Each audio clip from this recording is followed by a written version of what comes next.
Happy Monday, everyone. Welcome into the Week 9 Fantasy Football and NFL Recap Show.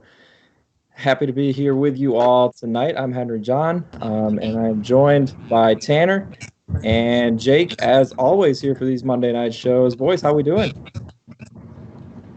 Another good fantasy week.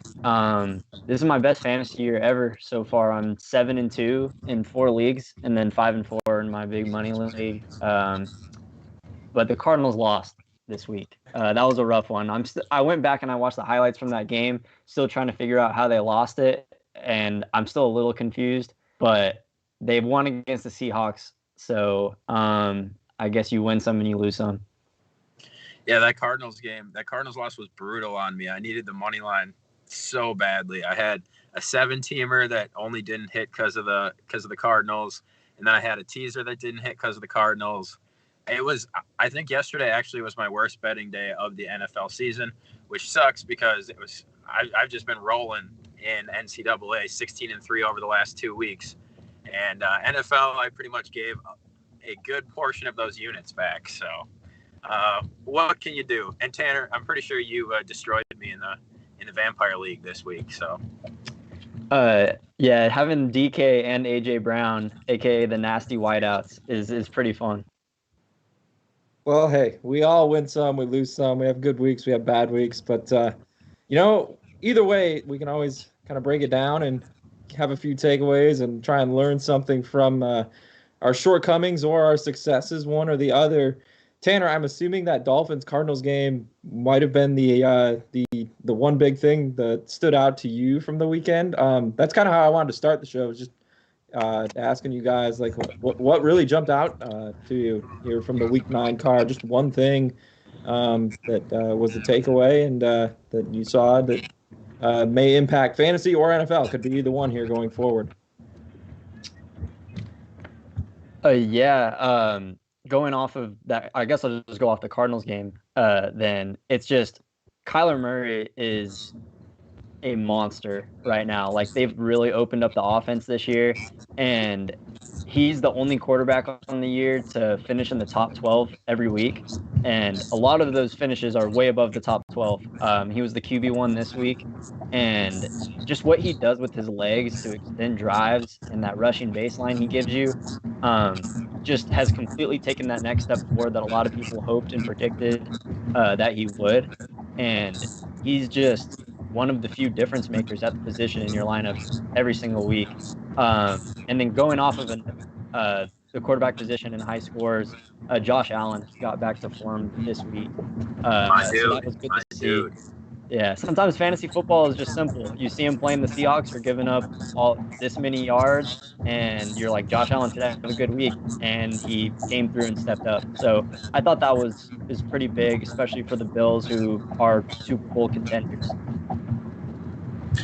I had a few different takeaways. Seahawks they're not going to be Super Bowl contenders if their defense can't step up. It's just that simple. They're not going to be able to compete, especially in the playoffs when their opponents are at their best. Their offense are fully in stride. The Seahawks and Russ's magic is just not going to be enough to be able to make up for that god awful defense. The Steelers as well, they just continue to be a team that plays to the exact level of their competition. If they need to get up and they need to play, it's a challenge against Baltimore or some other top level team. They're going to get up. They're going to take care of business.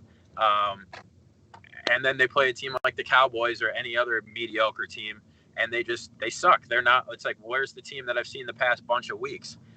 So the Steelers, I kind of worry about them as well. Just not being able to, I guess, play at their best in every single situation. But obviously 8-0 is 8-0. And they looked good at moments against the Cowboys, but they should have just stomped them. And I had a few other takeaways as well. I'm in the car right now, so I can't write them down. So I apologize if I forget anything here. Oh, Kyler Murray. Kyler Murray, absolute stud. I love watching that guy. Like, as much of a stud as you can be, while still being, 5'10" or less. I love watching him play. I love watching him run. Him and Tua, that was a good battle. And then I also think I don't know if it was you guys that we were talking about this last week. Like what I think Zach maybe somebody proposed a question. No, I think it was you, Henry. If they're a 5-0 team or 5-2 team and then a 2-5 team right now that would either make or miss the playoffs, I'm changing my answer to the Bears are definitely going to miss the playoffs. The Bears are really bad, man, and the beginning of the season probably was a fluke. I don't know. Defense obviously is decent, but that offense is brutal. And I honestly think, why not? At this point, you can't go back to Mitch, especially if you're trying to if you're not trying to look like an absolute fool if you're Matt Nagy. But Bears are not good, and I kind of take back what I said about the Titans. I think the Titans are going to be a playoff team, especially since they're going to win their division. So. Yeah, the Bears offense has significant issues. That was one of the things that jumped out to me yesterday. I think both a combination of the Bears just being so inept, and I think a lot of it might stem from the offensive line there as well. They're not holding off the rush. They're not opening up running lanes consistently. Now David Montgomery dealing with an injury. But I think the takeaway of the day for me from a fantasy standpoint was the return of one Christian McCaffrey, guys. I know Kyler Murray had a great day. I know Josh Allen had a great day. Christian McCaffrey's played 3 games this year, and he's a top 30 fantasy RB on the season. Like, think about that. He's missed 6 games, and he's a top 30 fantasy RB. 37.1 PPR fantasy points yesterday in his return from a 6-week absence due to a high ankle sprain. The Panthers played the Chiefs tough, 33-31 final there at Arrowhead. But McCaffrey was getting it done once again in the run game, in the pass game. It was like he never even left. He had a receiving touchdown. He had a rushing touchdown. He was doing it all for Carolina. That was a very encouraging sign. Now, unfortunately, we can talk about his return here, of course, but he's day-to-day again coming out of this game. Injured his shoulder late in that game. It's an obvious discomfort. There hasn't really been much of an update beyond that he is day-to-day, but his status here for Week 10, Carolina plays the Tampa Bay Buccaneers, and it's once again up in the air here. So I think there's a lot of different ways you can look at this from a fantasy standpoint. Owners of McCaffrey, where are you sitting here? You just were without him for 6 weeks. In terms of making a push for the playoffs, you need to be looking to trade him away yet again this time. If you're in a good position, looking to buy him. So I guess, talk to me a little bit about thoughts about his return and also going forward. This new concern. Well, go ahead, Tanner. You can start. Yeah, I'm really glad you brought up McCaffrey. He should have been one of my takeaways because of all the things I was looking forward to watching this week. He was like right near the top of my list. I got his Stanford jersey in the back on the wall for a reason. And like, if you're just talking about like talent, and he's one of the best football players I've ever seen. Like last year, he would have been the running back 1 if you took away all of his touchdowns. Like, that's unheard of. Like, nobody does that. And he comes back and just dominates in his return this week. Like, he's arguably the best fantasy football player I've ever seen. Like, if I was doing like a draft and I could take anybody number 1, like, it would be McCaffrey. Dude is an absolute stud. The plays he makes, the amount of he gets so many receptions in a week. He had 10 catches this week. So I was excited to see the return, and he was somebody that I wish I would have really paid up and tried to trade for. But with that said, he did come down with that shoulder injury near the end of the game, and it was kind of sad to see because it was at the end, and you already saw what he was capable of in this offense. And it's looking like he could maybe return quickly, but I've heard that he's at least going to be out for probably 1 week. There's still kind of a lot of uncertainty surrounding that. But Mike Davis has shown that he can absolutely fill in for this offense, and this offense is getting it done. I've been talking about them a lot this season. I really like Teddy Bridgewater and the way he's playing, and just this backfield is going to generate fantasy points, and whoever the running back is in the backfield is going to get it done. Trading McCaffrey away is interesting if you need wins now. Overall, for me, it's sad to see, and I want to, like, as the week progresses, see what they have to say more about the injury. I also think so. Here's the thing with Christian McCaffrey: like, even if he misses another week, it's like as soon as he gets back, you're going to insert him in your starting lineup. Even if he's questionable, even if he misses practice all week, it doesn't matter. Like, that dude should never be sat ever. And I think 37 points against the Chiefs in a returning performance kind of just puts the exclamation on that. Doing some mental math with what I remember his numbers being, I believe he has 77 points across 3 games this season, which is insane. That's more than like a lot of people have put up that have played every single game. Christian McCaffrey is just, like you said, Tanner. I mean, he's an absolute stud, probably the best fantasy football player ever. But the thing for me is, like, the Panthers, obviously, they look so much better and so much smoother with him on the field. But ultimately, and again, they're playing the Chiefs, so you got to kind of take it with a grain of salt. But ultimately, the Panthers still looked like the same. They were able to cover the spread, but they weren't realistically going to win that game. And they looked better. They looked more efficient with Christian McCaffrey. But whether he's on the field or not, the Panthers are just at that point right now where they have talent and they're obviously a good team, but they're not good enough to beat other, really good, solid teams. And Christian McCaffrey helps that a ton, but I don't know if he puts them over the hump. He just makes them look so much better along the way. Yeah, they might not be good to win these games outright, but they are good enough to cover. And Mr. Teddy Two Gloves getting another one in the bag for those who backed the Panthers against the spread yesterday. But definitely was great to see McCaffrey back, and I think all three of us are hoping that he'll be good to go. If not in Week 10, definitely in Week 11. But definitely something to monitor here throughout the week as well with the day-to-day status, just how McCaffrey progresses, whether he's practicing or not. So McCaffrey owners, take note, and don't be afraid to field offers here. I know it's tough to part with a guy who had that great of fantasy football standpoint, but I joined a midseason ENT league, so we drafted him going to 8. I got McCaffrey overall, so that's another question. If you're looking to trade him away, what is the price value range going to be if he were to break his injury?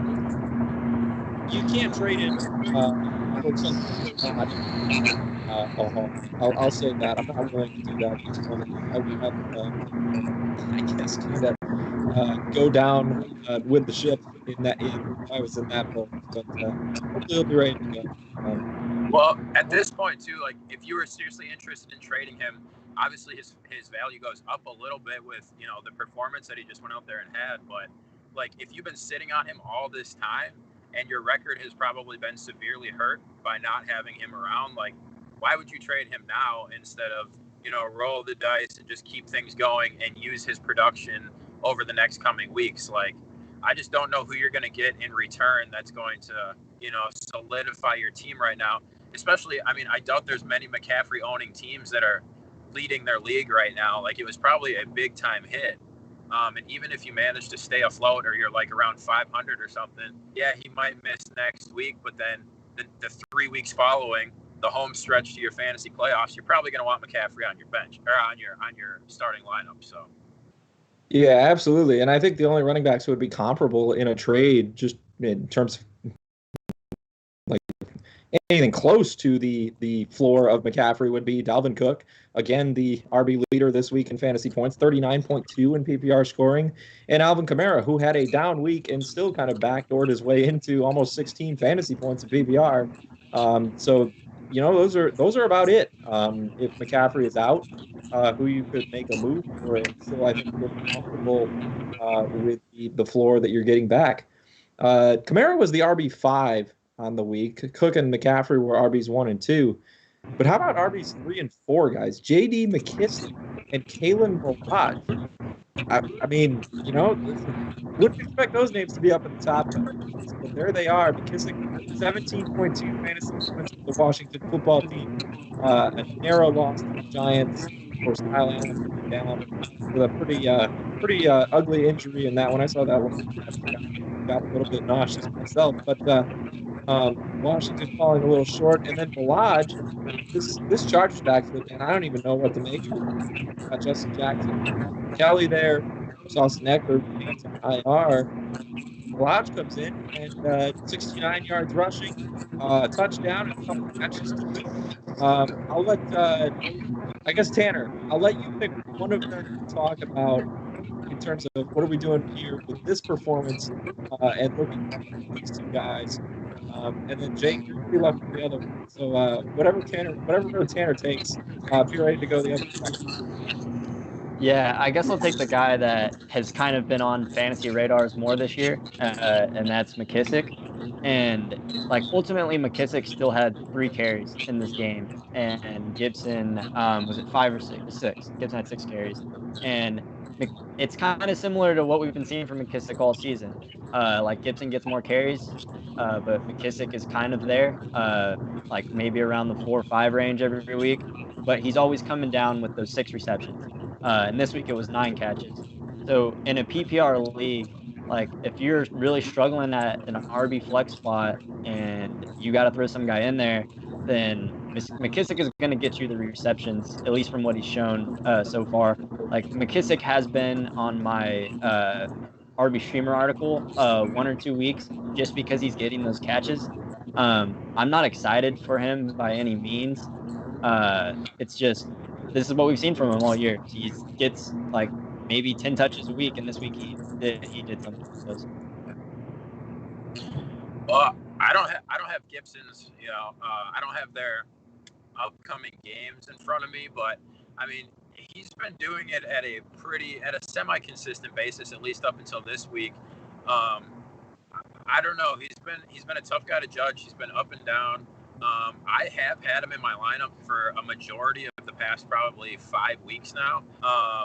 But I got really lucky in this game overall. I picked up McKissick randomly last week to fill a spot, and I also was forced into starting Wayne Gallman this week. And Gallman ended up finding the end zone and had like 60 yards or something like that. So I actually got pretty lucky that I had 2 running backs that ended up producing at a high enough level in this game this weekend. But it's just becoming one of those backfields too in Washington where it's going to be one guy or the other every week, it seems like. And usually one of them gets the numbers, but you just got to pick which one it's going to be.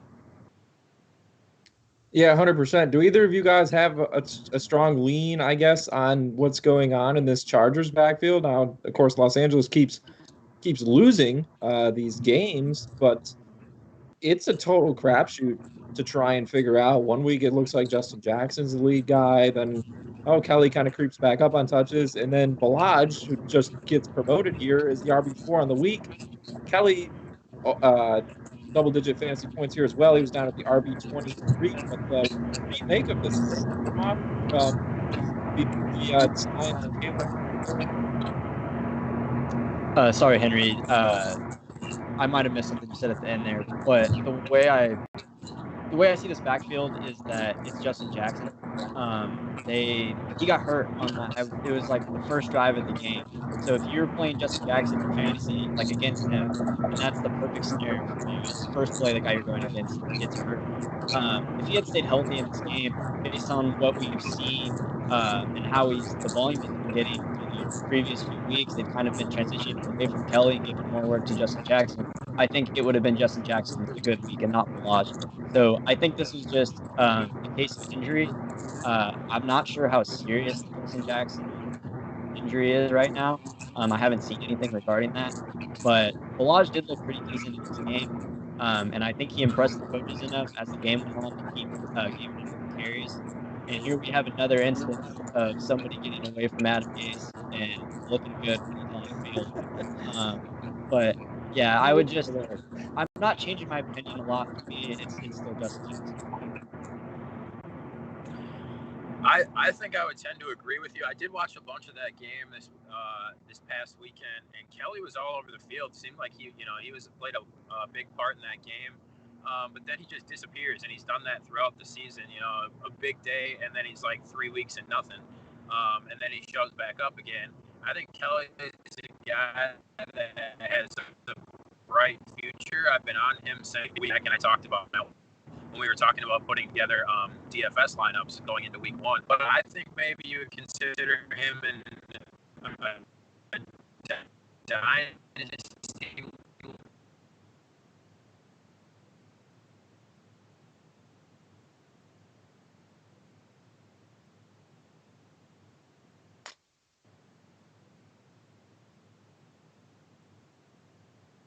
Uh-oh. Is he frozen for you too?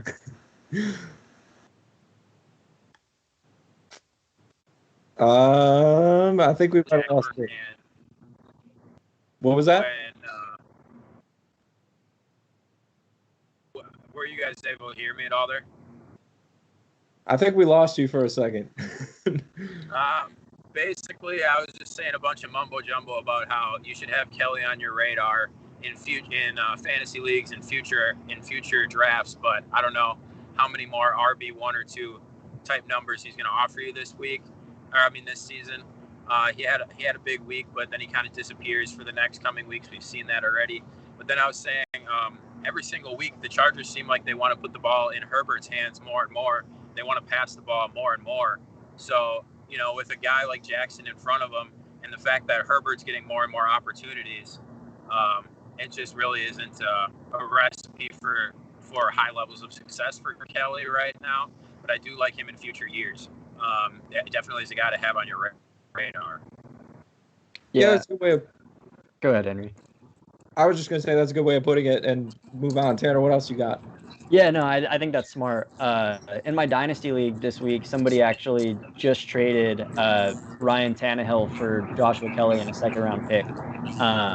So it's banking that Kelly is going to be there in the future. And based on what we saw at the start of the season, like Kelly came out the gate with like multiple 20-plus carry games.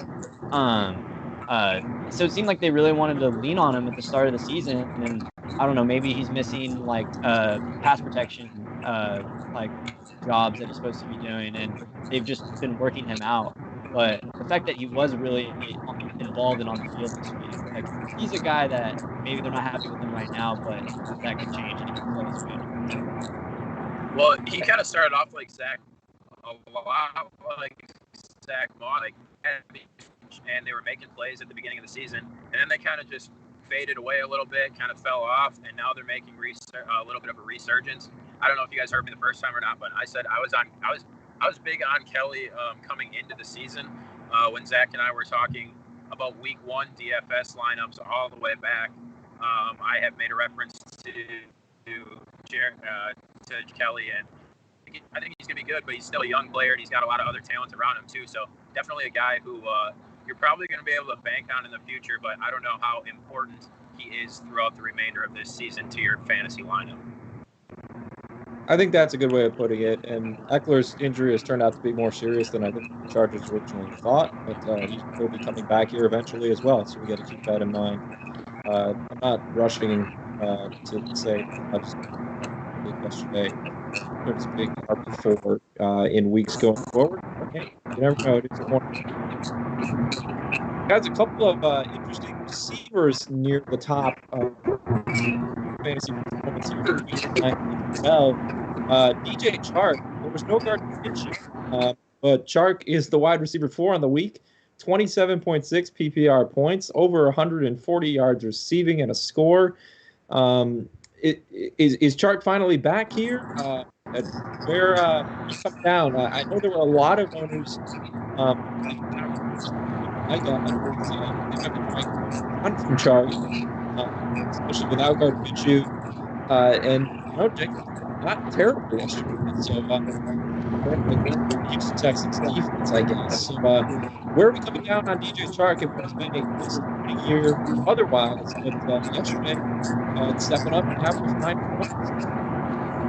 Well, I think we're going to know more after this coming week against the Packers, because I think everybody was surprised by the Jacksonville's QB performance. I'm forgetting what his name was, but he comes out and throws that beauty for a touchdown like less than a minute into the game. And I had a prop bet on him under 1.5 touchdown passes, and he had a touchdown on the board with like 14:06 left in the first, and I was like, oh, well, there goes that bet.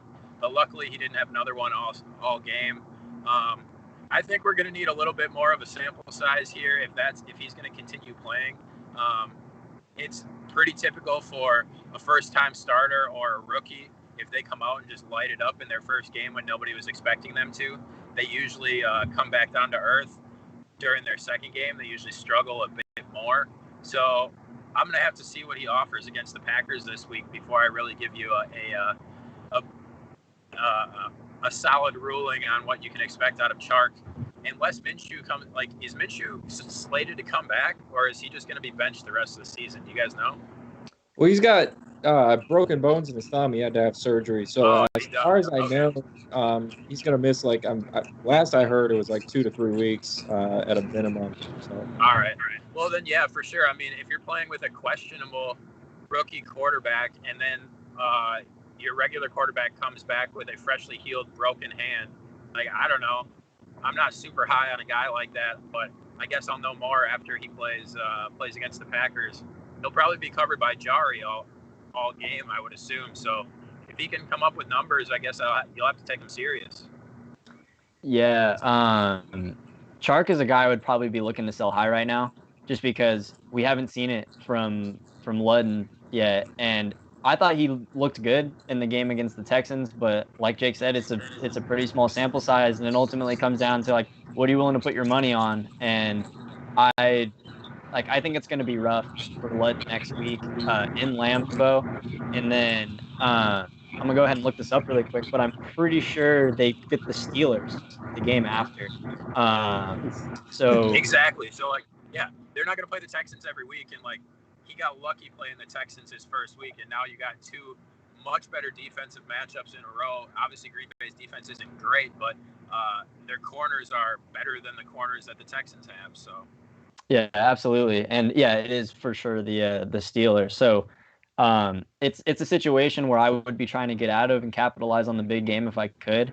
And I mean, Chark did a lot on one big play, but I'm not going to say that was mostly the reason why he had a good day, because he was still involved in the offense throughout the day after that, and he still had 7 catches, put up 146 yards. So I don't think you can make that argument necessarily. But I worry about the quarterback situation there. But just going back to the RB position really quick, James Robinson had 25 carries in this game and is arguably the midseason fantasy MVP up until this point. I mean, for a guy to be undrafted and to be a top 5 running back right now, guy's looking like a stud. yeah, couldn't agree more. He's playing. I'm pretty sure I heard he's playing on for $30,000 is all this year, being an undrafted free agent out of an FCS level school. I mean, that's just insane to do what he's done with that opportunity. So, shout out to James Robinson, consistently coming up. Yeah, if you were lucky enough to pick him up back in the early weeks, I mean, you are. That's probably the best pickup the entire fantasy season. It's got to be. I feel like a traitor because he's been huge for me in one of my leagues, and I just traded him away in a package deal to get Mixon, thinking that Ludden was going to come in, and I didn't really trust the quarterback situation there. But I feel like with the volume he's going to see, he's just going to continue to get it done. Fair points all around. We'll pivot back to the receiver position here. I got a couple other topics I wanted to throw at you guys. The wide receiver 6 on the week here with the Denver Broncos, 125 yards receiving and a score, 25.5 fantasy points in PPR scoring. Man, the Broncos, they kind of looked inept for a lot of that game. Jerry Jeudy didn't look inept for a lot of that game, but then in the fourth quarter, it was like, oh boy, are the Falcons going to blow it again? Are the Broncos going to come back again a week after that big win over the Chargers? Fell just short. Vaca looking to Jerry Jeudy scheme. He had it's taken a little while to kind of take I guess still a question mark in terms of what kind of consistent quarterback player he is after Drew Lock. The last 2 weeks he hasn't really been facing elite passing against the Chargers and Falcons. What do you guys think of Jerry Jeudy? Is he a guy we're trying to go out and maybe acquire before the fantasy trade deadlines coming up here in the next couple of weeks? Well, I'll let Tanner answer the question if he's interested in acquiring him, because I drafted Jerry Jeudy in 5 out of my 6 leagues, and the only league I didn't get him in, he was taken 3 picks before I was going to take him. He was available towards the end of every single draft that I was in, and I thought that he was going to produce at some point this year. It was a slow build, especially with Drew Lock going out and things like that, but he's coming around at the perfect time. and I probably will end up starting him in fantasy playoffs. But it was a slow build, but now he's been able to put up multiple double-digit weeks. Now he had this massive 25-plus point week. I'm big on Jerry Jeudy, and I have been. So yeah, I'm glad he's on my team, and I'm glad I've kept him. It's fine. He took up a roster spot for the first six weeks or so, not really doing too much, but it's been worth it even just this week. The only reason I even had a slight chance against Tanner in the Vampire League was because of Jerry Jeudy.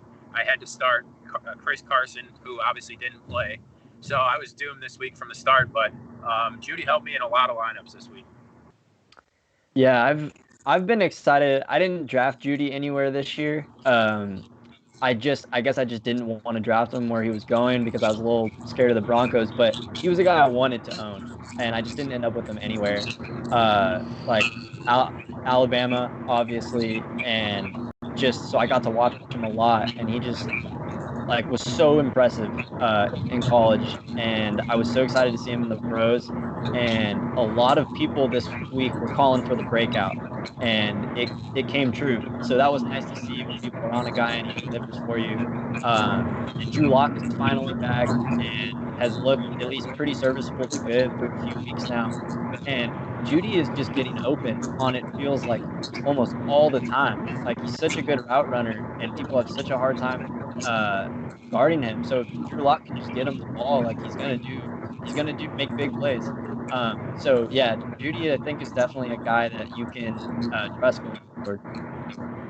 And he was able to show his kind of shiftiness and his strength. I mean, he's not like the biggest guy in the world. He looks pretty skinny out there, and of course he's going to get bigger. But he was able to shred tackles. He made that beautiful catch along the sidelines, and then juked back in towards the middle of the field, and then had a spin move, and then took it to the pylon. So he's looking way more comfortable out there, and obviously more can grow between him and Drew Lock. It's just going to get better and better. I mean, he's a rookie, and Drew Lock's only a second-year quarterback, and Drew Lock missed 5+ weeks. So it's like these guys have really only been playing together for X amount of weeks. Drew Lock's only been back for a short time, and they're putting up these kind of numbers together. So it's definitely exciting for Broncos fans and for Jerry Jeudy owners of the future.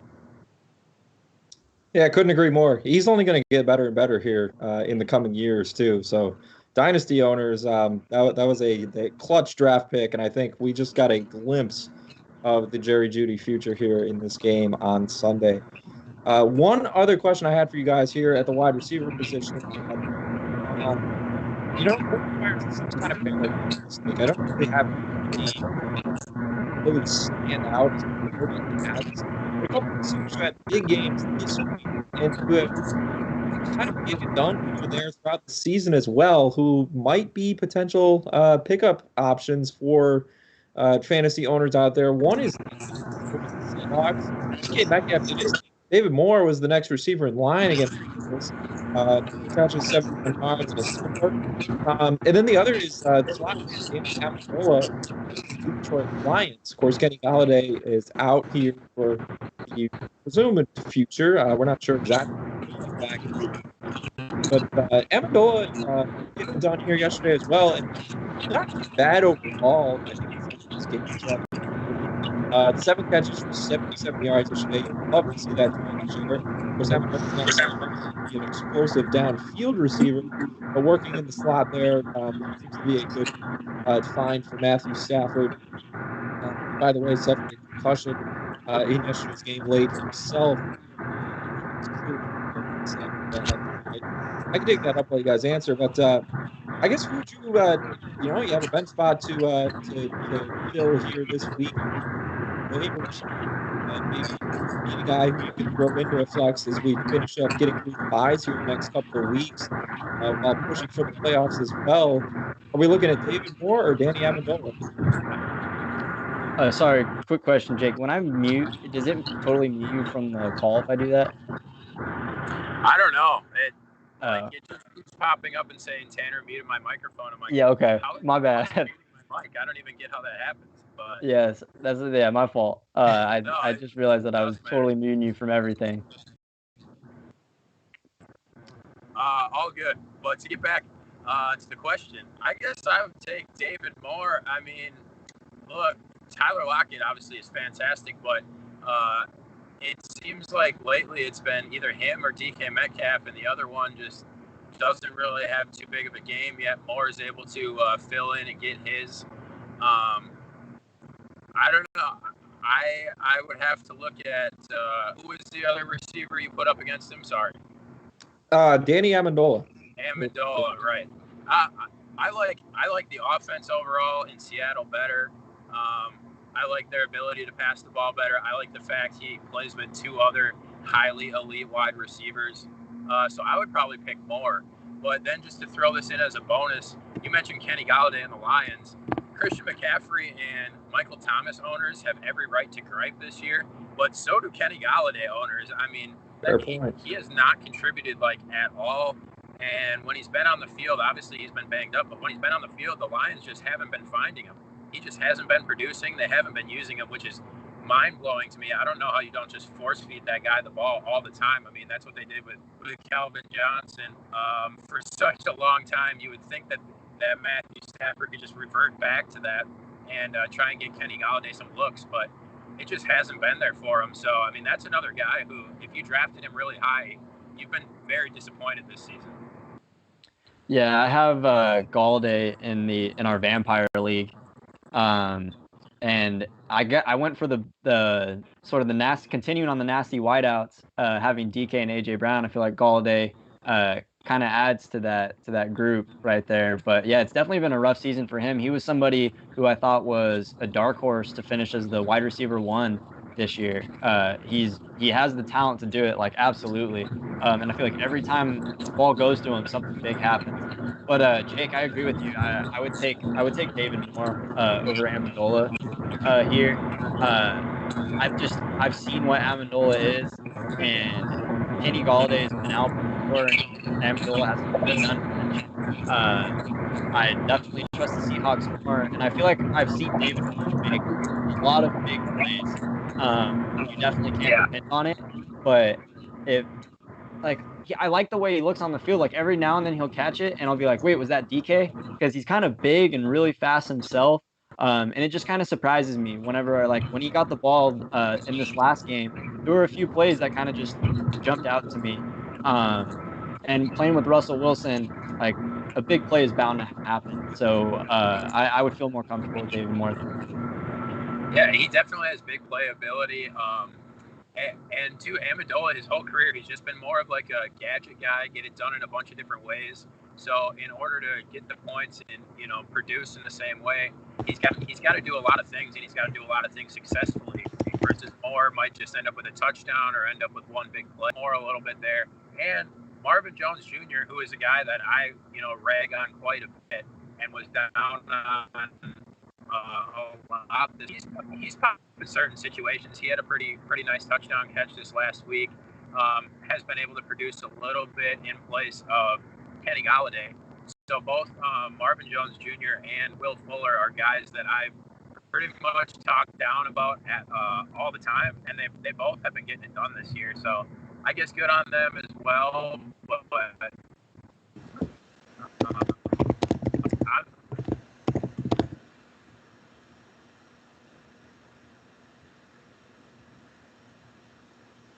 well, we're kind of losing him again. Jake, you there? I'm done talking. So. Okay. All right. Well, so I respect your guys' points. I think where I come down on these two in terms of waiver wire ads. I think they definitely have big playability, and I like Seattle offense as a whole and Detroit's. But I'm going to go the other direction because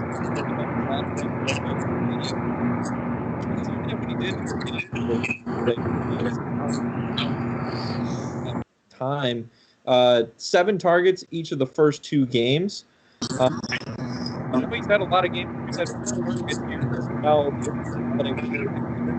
This past Sunday against Minnesota, 10 catches. It's not going to be explosive. sexy.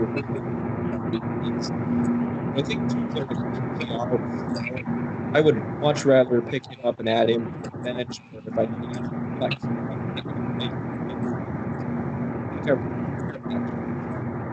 I make the argument in both directions. Kind of an interesting one. A couple of injuries I wanted to touch on. We're going to kind of talk about Chris McCaffrey. We've been some other quarterbacks yesterday. Kind of have to see where they're at in the games. And David Montgomery left the Bears with a concussion. Of course, the state of his offense is not what they can begin with. And also David Johnson for the Texans. He left very early in the game against the Vikings. So with concussion. David Johnson was able to come in and have a nice game there. Texans are razor thin here at the RB position. For me, Duke Johnson's got to be a priority waiver add, just not knowing the status of David Johnson coming into this next week. And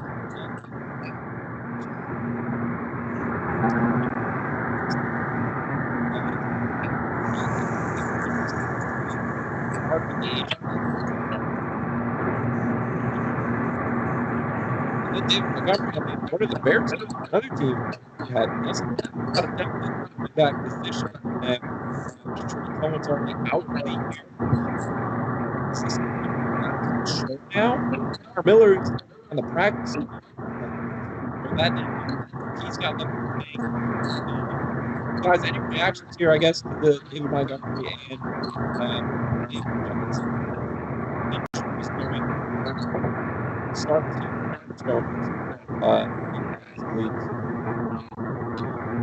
Sorry, Henry, just to make sure that I got what you said. It was just Montgomery and David Johnson, right? Yeah, two yep. highlighting. You can talk about either one. You can talk about both. Yeah, so I think David Montgomery is pretty significant because, like you said, Tariq Cohen is already hurt for this team, and I think the Tariq Cohen injury is a big reason why you've seen David Montgomery be such a consistent RB2 this year because he's really the only person in town. And we talked about earlier how the Bears do not look good, and if there was a team who had 5 wins who wasn't going to make the playoffs, it was them. And the Titans defense has not been the greatest this year. They've been kind of leaky, giving up a lot of yards. And I mean, they got pretty shut down in that game by the Titans defense. Bears offense just doesn't look good. And with David Montgomery out, you're just gonna have an extremely difficult time moving the ball. I mean, I'm not the hugest fan of David Montgomery, but I definitely think he can get it done. And if he's out, you're going to have to rely on Nick Foles, and I don't know if that's a recipe for offensive success. Yeah, Montgomery being out is big, like especially for the Bears are now 5-4, maybe staring 500 in the face, and your best offensive player is now out, and he's the only guy that's been consistently getting it done. And now you're going to have to look to either a practice squad guy or some random guy that you bring in who hasn't been working with your offense all season, which maybe isn't as big of a deal in running back, but you'd way rather have David Montgomery, right? Especially when when the offense overall isn't scoring more than 10 points a week, when the quarterback's not getting it done through the air, and then all of a sudden you lose your talented running back. About it, it's going to hurt the Bears a lot, and they're already in a hurting position, losing 4 out of their last 5 games now, or something like that. I believe that they started 5-2. I want to say, right? So they've lost 2 in a row for sure. I would have to pull that up here and make sure. There might be 4 out of the last 6. I don't know, but they've lost more recently than they've won. That's for sure. And Montgomery, I think you're right, Tanner. I think Tariq Cohen was taking away opportunities, taking away touches. Montgomery just wasn't getting it going at the beginning of the season, but now he's been that reliable back. He's gotten all those opportunities, and he's made them worthwhile. He's been able to produce in the past bunch of weeks. So missing him it's going to be tough for the Bears. Yeah, Jake, you were right on that. They've lost 4 out of 6 since a 3-0 start, and the Vikings are playing better. Look at this stretch here for the Bears. Vikings, Packers, Lions. All 3 NFC North division rivals in the next 3 weeks. And this is not the the opportune time here to be losing your top ball carrier and really arguably your only steady ball carrier when you consider Cordero Patterson is the next thing up on the depth chart. But That's they're not not using Cordero. They're not using him in any sort of creative way. It's all the same gimmicky BS that works like 1 or 2 times, and then they try and run it 10 more times, and it just doesn't get anywhere. Like Cordero Patterson's one of those guys where it's like, if you get 25 yards out of him in his first couple carries, you might as well just sit him down the rest of the game because the defense cues in on him. They know they're going to try and monkey around with him. How many jet sweeps can you run to the sideline? With the same guy. It's like they figure him out really quick. So Patterson, I don't think is a guy that you can rely on all game or multiple weeks in a row. Yeah, I would agree. And if you're a fantasy team manager who's sitting in good position at this point, as far as making the playoffs, you have a great opportunity here. I've been touting to buy David Montgomery here before the trade deadline, the whole way here, kind of. And I'm going to say that again. I think it might even be lower now that he's injured, and you might have an owner on the other side panicking a little bit here. What are they going to do if he is to miss this week? In terms of fantasy points allowed, you got the Vikings this week. They're average against the run. And then you got the Packers, the Lions, the Texans, and the Jaguars for the next 5. 2 of those in the fantasy playoffs. David Montgomery is going to come back from this concussion, whether it's this week or not. It's not an injury that's going to keep him sidelined the rest of the year. We sure hope. And so that's a juicy schedule for a fantasy running back. I don't know if you guys have any rebuttals there, but you might even be able to get Montgomery for less. I would argue now that he has suffered this injury. Rest of the panic. Yeah, I totally agree. And if he's going to miss a week upcoming, like this week against the Vikings is probably the week that he's going to that you would want him to miss. Like the Vikings run defense is better than the Packers run defense. It's probably on par with the Lions. And then, of course, you get the Texans and the Jags after that. So if he's going to miss 1 week, this is the one you want him to miss. And then he's got favorable matchups afterwards. So definitely, I think if you can get your hands on Montgomery, he's a guy worth looking at. And I think he has been, even up until this concussion. But now, like you said, his price might drop a little bit, especially for somebody that's in panic mode, somebody that really needs a win this week and can't afford to have, him just sitting on the bench. People get desperate this time of year during the fantasy season. So you might be able to finagle yourself a nice little deal for Montgomery. Yeah, I totally agree that you could get him very cheap. I think in general, just Montgomery isn't exciting at all, based on just how I've heard everybody talk about him. Nobody really wants him, but at the same time, everybody does want him because he's seen that volume that he needs to get fantasy points in your lineup.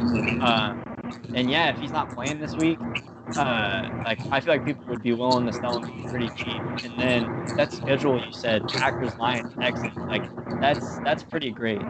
You just saw Dalvin Cook just annihilate the Packers, and then the Lions and the Texans are giving up a bunch of rushing yards, rushing touchdowns. You just saw James Robinson have a really good week with the rookie back at the helm. So yeah, I think that's definitely fair and could work out for you. Yeah, so you got it's the funny Vikings. You say that he's a. Sorry, I was just going to finish up. I say it's funny, Tanner. You say that he's a guy that people want and also don't want at the same time because he's got talent, right? And we see it in spurts. And people were huge on him his rookie year coming into the NFL. And I think he still has. I think he's still going to turn into a better running back than he has been. So it's kind of that game where it's like we know this guy can be better than he has been. He just hasn't quite reached it yet. And I think he's still got a lot of believers out there, and I think he's still got better football in his near future than what we've seen with his first couple of years in the Bears. He's just a slow starter, it seems.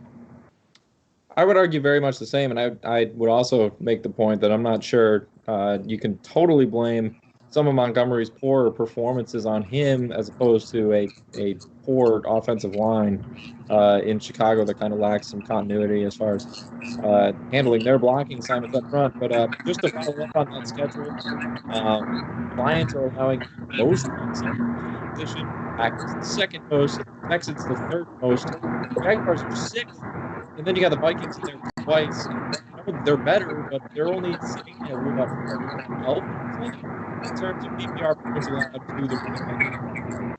By low on that number. Uh, Guys, another injury I wanted to bring up here. Kind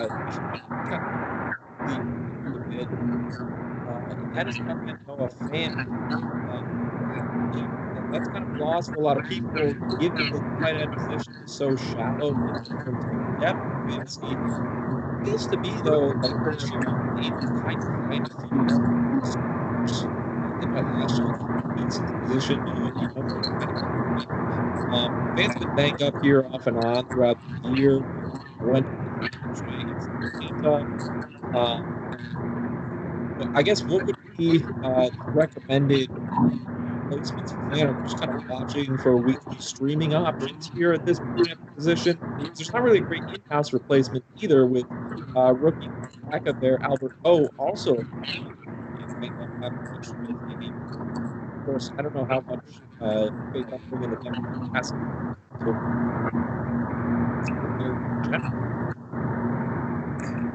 I've messed around so much in the tight end position across all leagues this year. I don't know if I'm in the best position to be giving tight end advice because I'm picking guys up, dropping guys, picking guys up I had 3 weeks ago, dropping them again. Dallas Goedert, I picked up like 2 weeks ago, and he came back, and I've already dropped him again. Logan Thomas was somehow available in a couple different leagues again, even though he was a hot name early on. I picked up Schultz and dropped him twice now since the Dak injury. So I've been all over the board, but I do have Fant in one league. I think I've started him a few weeks.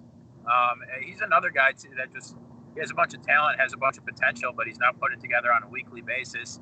So I'm open to advice just as much as I want to be giving it right now in the tight end position, as far as streamers or anything else, because it's just been a mess for me. Yeah, at the tight end position, I have Andrews in one league, but in every other league I drafted Jonnu. Like literally every single one. Even the one I had Andrews, I took Jonnu, and I like recently just packaged him to get T Higgins.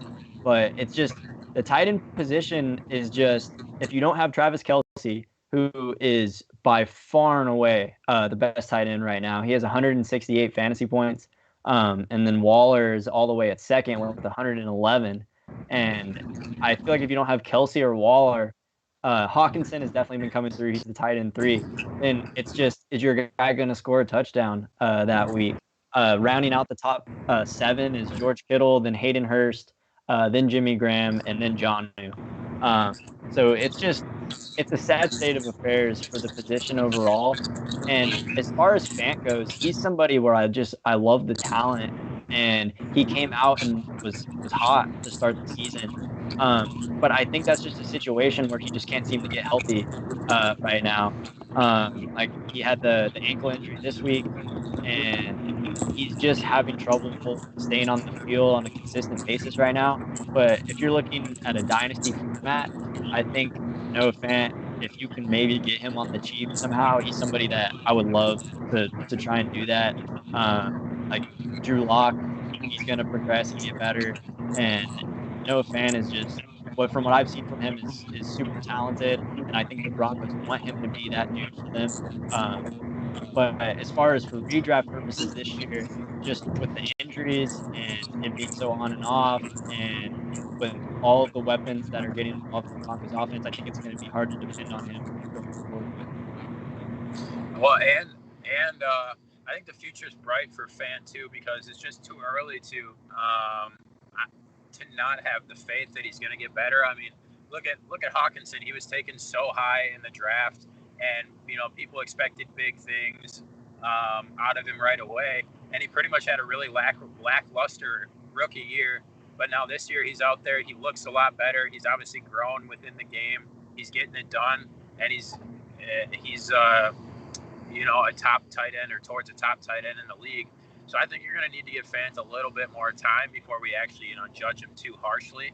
But my final point on a tight end is that I've just been crippled by Austin Hooper all season long, man. I held on to him. I started him for those first bunch of weeks, And finally, when I was about to cut him loose, he goes out, has that one big game. So I was like, okay, well, he earned himself a starting position for a few more weeks. And now he's been hurt, and I'm not going to just drop him while he's hurt because, I've held on to him this long. Obviously, it's not Christian McCaffrey anywhere near the talent, but it's the same idea. Like, you've had him just sitting there waiting for this long now, so you might as well not cut him loose. You might as well just, cut your losses and see what he can give you the rest of the season. So I've been crippled by Austin Hooper all season long. That's why I've been picking up and dropping so many tight ends, because I don't want to carry around 3 tight ends, especially when 2 of them are clearly backup quality. So it's been a mess for me. Yeah, I think at the tight end position, Eric Ebron's a guy who is still not owned in enough leagues for me. He's not a ton of yardage volume necessarily week to week, but he's good for a few receptions, and he's been catching touchdowns. I know that's not ideally what you want to chase in fantasy, but if you're in a situation where Noah Fant might be on the shelf here for you going forward, that would be a name that I would be prioritizing, I guess, at the tight end position. It's I like Ebron. Eric Ebron he's immensely talented. It's like he's just got to find the right situation where he can really capitalize. And obviously, being in Pittsburgh has been good for him, and I want to be on a team as good as Pittsburgh too. But I still feel like he could do more in a different role, just because he's immensely talented. Yeah, and the Steelers, of course, already had their bye there, the makeshift one back in week 4 or whatever it was. So you're set there. So that's a name to watch for this week when you're putting in your claims and such. Guys, we got a few minutes before the Monday Night Football game starts, and it is my Jets taking on the New England Patriots as we go for our first win of the year against Bill Belichick. Try and hand the Patriots their 5th straight loss. It would be the first time under Belichick that New England lost 5 in a row. I'm not getting my hopes up. Not going to happen.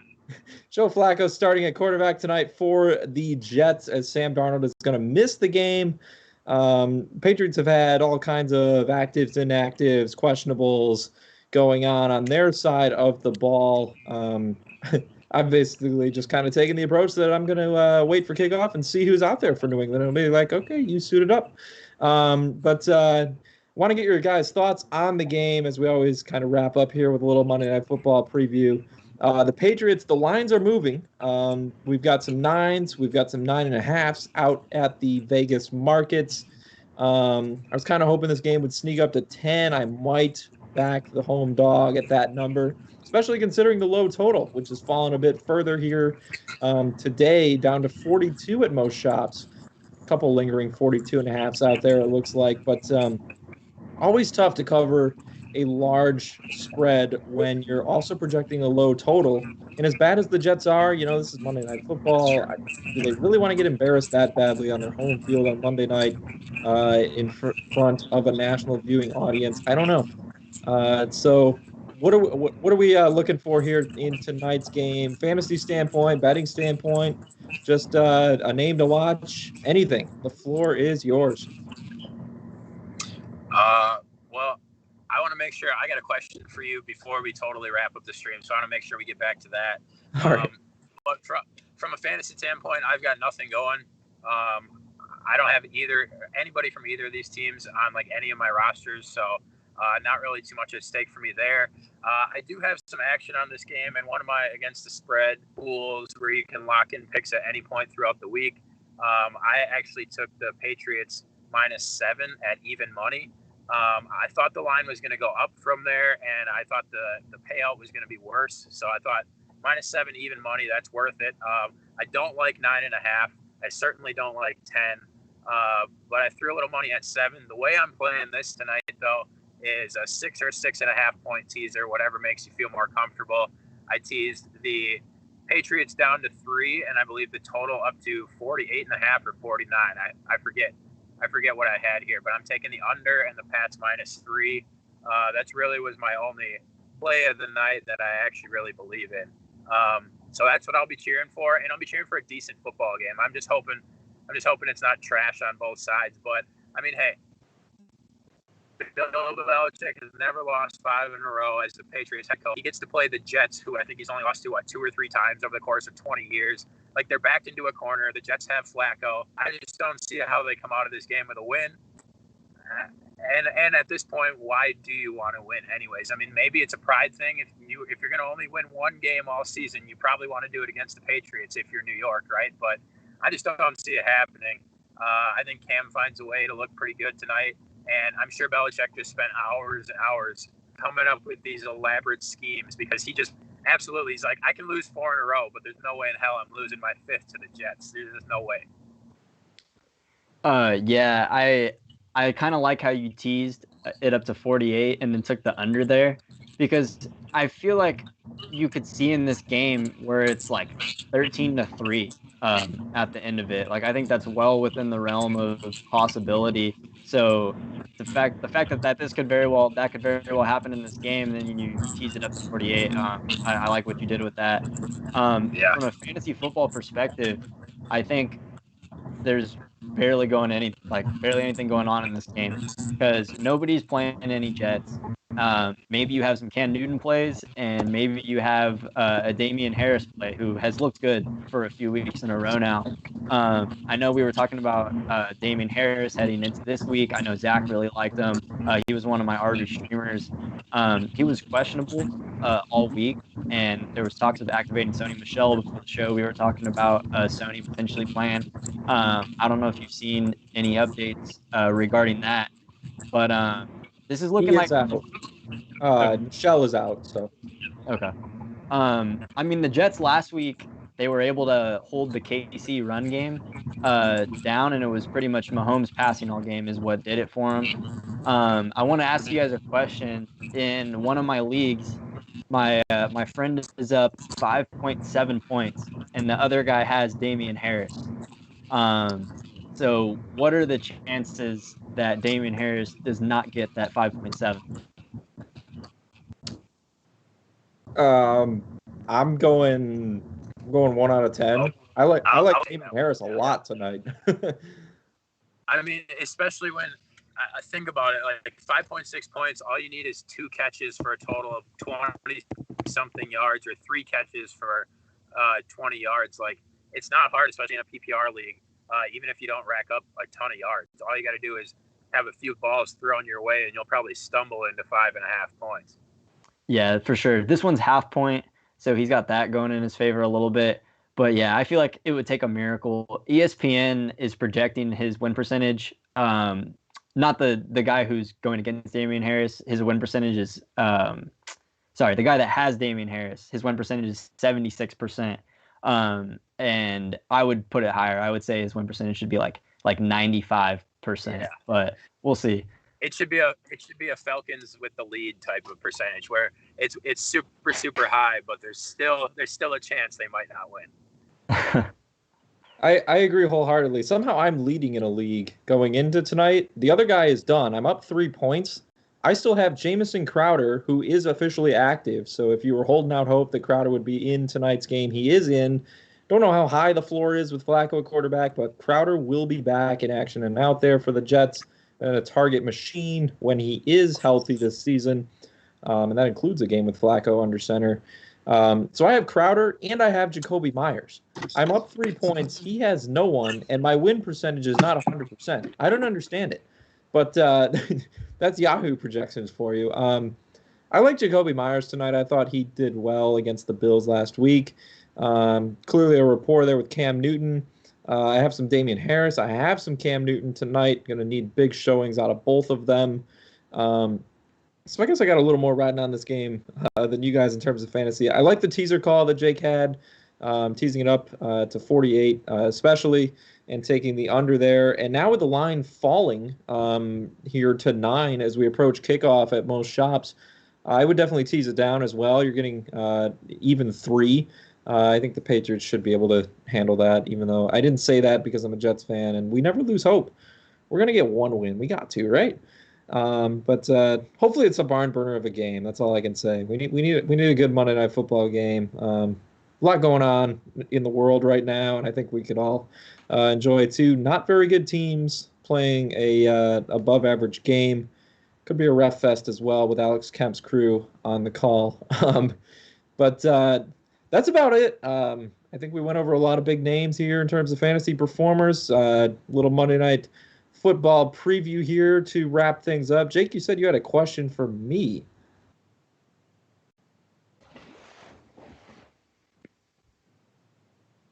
Does Jake have a question for me? Jake, I think you're on mute. Sorry, I was muted. Sorry. I was saying, quite simply put, do you think the Colts are as good as you thought that they were on Thursday? Or did that performance change anything? Because basically what I said, the reason I gave you that I liked the Colts, or that I liked the Ravens against the Colts this weekend, it played out perfectly. I said the Colts have struggled with good teams. They haven't been able to score. That was pretty much my only reasoning. And on the reverse side of things, Baltimore hasn't really dominated, but they've handled, even the decent teams they've handled pretty well. It played out exactly that way, 21-10 final score. What's your opinion on the Colts? Has it changed at all? And do you think their offense is going to prohibit their overall success? Because I definitely do. It hasn't changed. I still think they're a good team. Jonathan Taylor, a costly fumble. So one of the Ravens' touchdowns came on a big fumble return. We gotta look at that. From a fantasy standpoint, the Colts are terrible. I don't know who you're starting with confidence on this team. I don't really know who you're starting with confidence on the Ravens either at this point.